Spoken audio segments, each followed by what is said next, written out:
I got me a Hasbro Star Wars The Black Series Boba Fett Tython Jedi Ruins. Let's crack it open.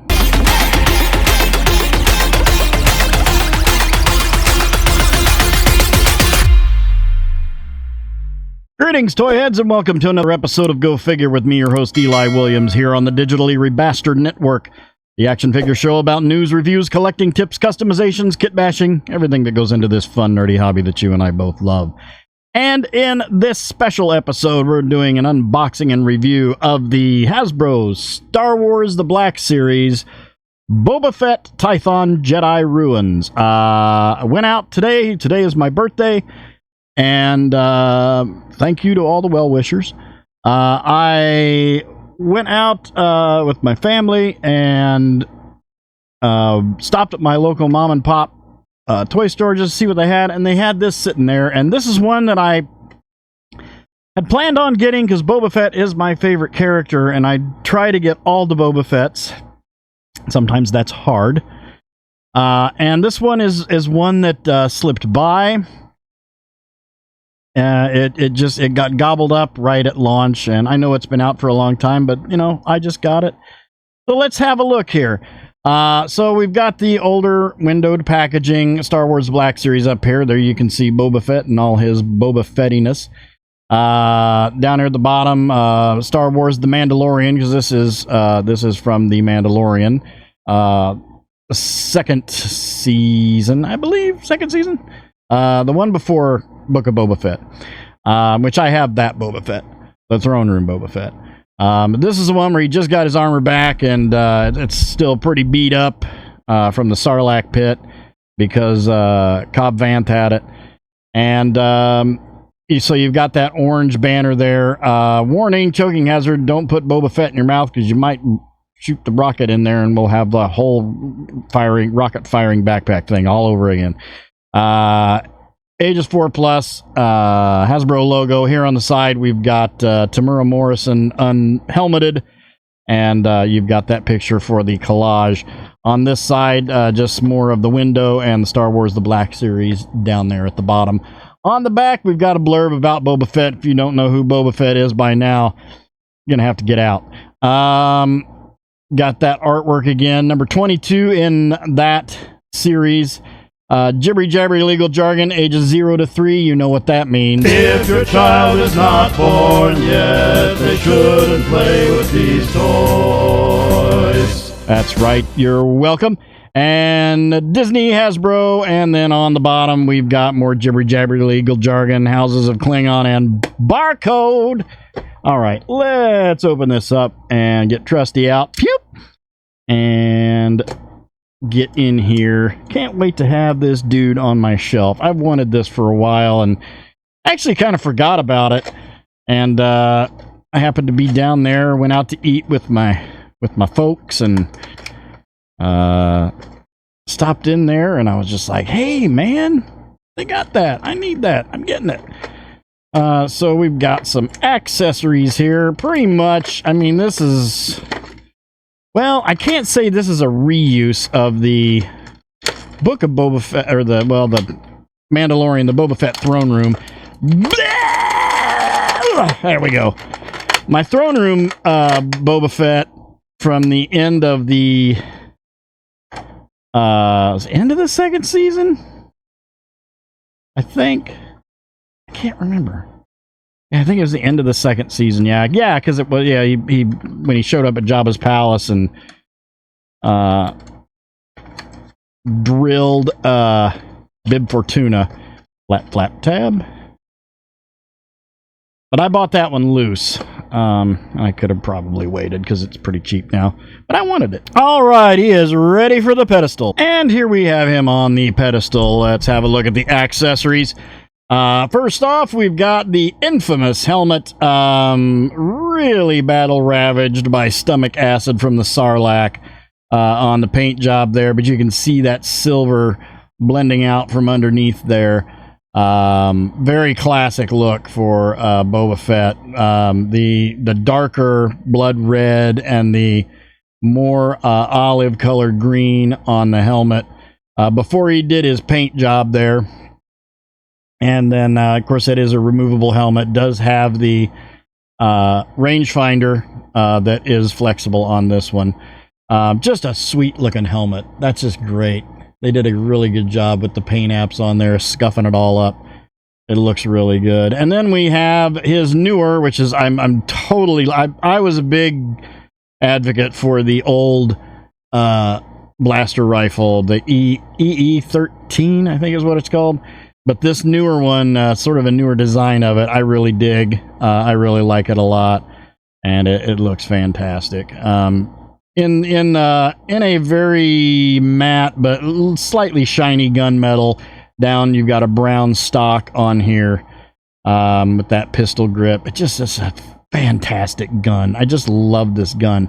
I wish that it had the hole in the end for, or does this one? Does that one have a hole in the end for effects?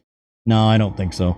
It's a great looking rifle. And then we've got his newer blaster pistol as well, which I like this as well. I like the direction they went with the weapons. Boba Fett's always going to have cool weapons. This is just a cool character. Totally biased opinion.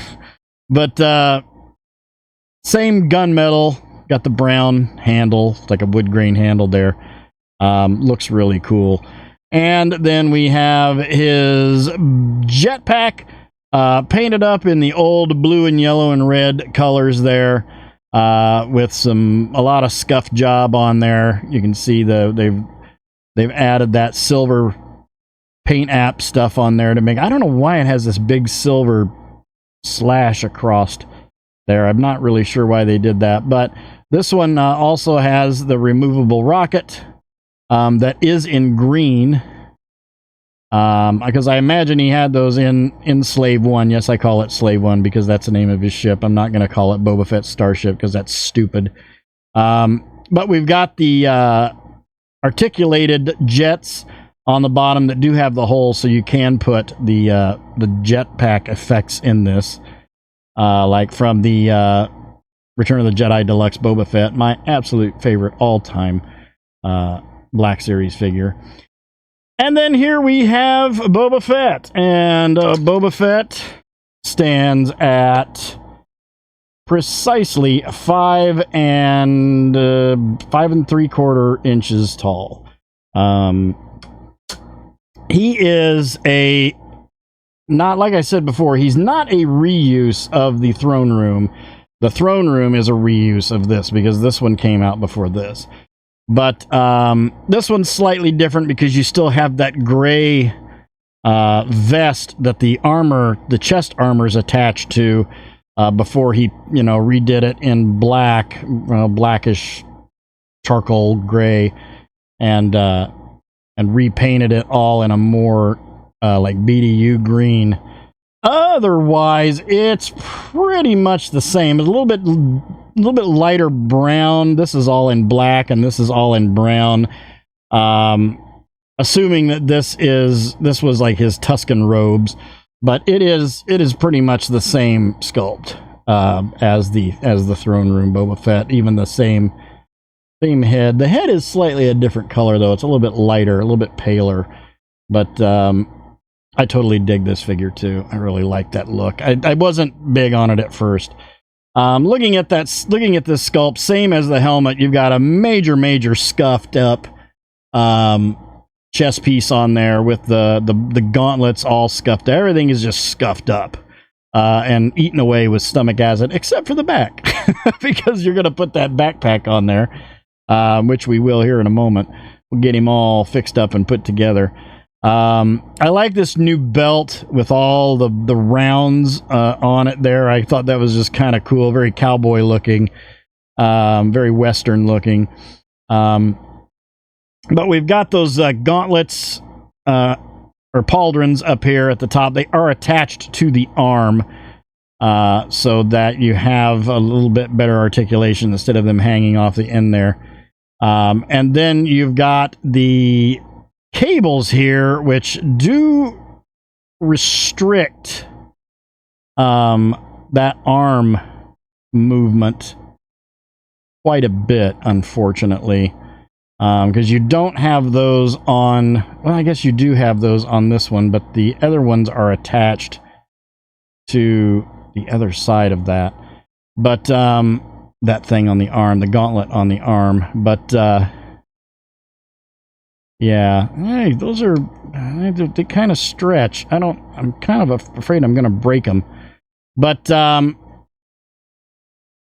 yeah, going down to, we've got this sash, the same sash that's on the other one, coming down here, and you've got the legs with the holster on the belt kind of wrapped around that one leg, which is a separate piece. I believe that's a separate piece. It is on the other one. Well, it's attached to the sash. And then down to the boots where you can see those knee pads peeking out there, and then you've got those... dark blue grayish boots, or spats, I guess, or chaps, probably boot chaps, and then coming down to those gray boots, those classic gray boots with the little lines on the front there. Looking at articulation on him, he's going to be the same as the other one. Head all the way around. We've got a neck with a ball going into the upper torso, giving us pretty good down, not a whole lot of up, but we do have a pretty decent tilt on the head. Arms straight up to here. That's about as far as they're going to get on that. No bicep swivel. You can't get the arms to go all the way around. I will say this, the joints are smooth on this. Elbow hinge with a swivel. I do have a gauntlet swivel as well, which might make this a little easier to deal with. May have to move the gauntlet to get that to bend, but I'm probably not going to be bending that arm. When I get this guy in a pose, he's going to be on the shelf, and that's going to be it. So yeah, we do have a gauntlet swivel on those, and then the left wrist all the way around and an in and out, and I believe this one should be a trigger hand, and it is. Doot, doot, doot. We've got a ball joint at the waist. There is nothing inside of there because that's just a rubber piece going over the top of that. But we do have a ball joint for some hula hoop and some waist swivel, which is very important to me. And then down to the legs, where the legs are all the way out to there. And we do have a single knee. Is that a double knee? I think that's a single knee with a swivel. Yeah, single knee with a swivel. And then we have a thigh swivel on there, but we do have a boot swivel as well with detents on the feet and a forward rocker on the feet there. Let's assemble him. Boba Fett, assemble! Put his jetpack on him. We got to get those tabs lined up. I always have a problem with that. There we go. And just kind of apply pressure and bam, it's on. Okay, we'll put this on him. And get his pistol in his hand. And if this is like the other one, it should just like whoop, go right in, trigger finger in the, yep, there we go. Yep. Okay. And then we'll get the rifle in the other hand here. Okay, there we go. Come on. I know you can do it. Ah!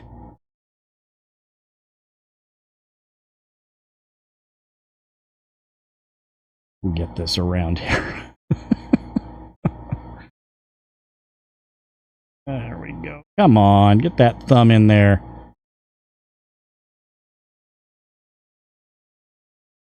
Okay. Put this like that. Okay. Detents up, his head back. And there we go. He is fantastic looking. Let's do a little compare and contrast to the other one. I mean, it's the same figure. Just little nuances here and there. But this is when he got his armor back on Tython at the Jedi Ruins. So let's pull him off the pedestal and we'll line him up with some other nefarious characters and see how he scales up. Okay, here we've got him with the Hasbro Indiana Jones Adventure Series, Walter Donovan, the Hasbro G.I. Joe Classified Series, Cobra Island, Firefly, the Hasbro Marvel Legends Series, Netflix, Punisher, and the Mattel DC Universe Classics, Deadshot. All in all, I'm really happy with him. Articulation-wise, he's got a few flaws here and there. I'm going to give him... I would give him a 7 out of 10, but because he's Boba Fett, and I'm biased, I'm going to give him an 8 out of 10. Not a 9. I'm really hoping that someday we will see a Boba Fett with the like a bicep swivel and a double elbow, like a really, really articulated Boba Fett in the Black series. I'll pay deluxe money for one. But in the meantime, this is what we've got. So that will do it for this episode. Thank you guys for watching. I hope you enjoyed that. Please remember to like, comment, and subscribe. Smash that bell so you can get information on all the good things coming out of the Digitally Rebastard Network. You all have a great week and a great day. I'll see you next time. And until then, don't forget to get your figure on. Take care.